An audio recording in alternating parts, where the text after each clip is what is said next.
Democrats and responsible Republicans came together, the first government shutdown in 17 years is now over. The first default in more than 200 years will not happen. These twin threats to our economy have now been lifted, and I want to thank those Democrats and Republicans for getting together and ultimately getting this job done.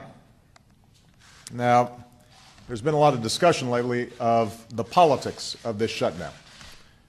But let's be clear, there are no winners here. These last few weeks have inflicted completely unnecessary damage on our economy.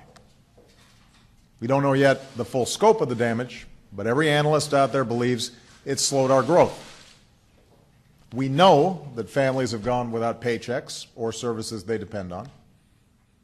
We know that potential home buyers have gotten fewer mortgages and small business loans have been put on hold. We know that consumers have cut back on spending, and that half of all CEOs say that the shutdown and the threat of shutdown set back their plans to hire over the next 6 months.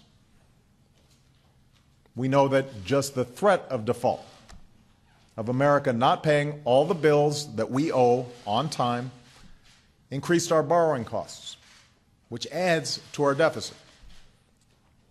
And of course, we know that the American people's frustration with what goes on in this town has never been higher. That's not a surprise. That the American people are completely fed up with Washington. At a moment when our economic recovery demands more jobs, more momentum, we've got yet another self-inflicted crisis that set our economy back. And for what? There was no economic rationale for all of this.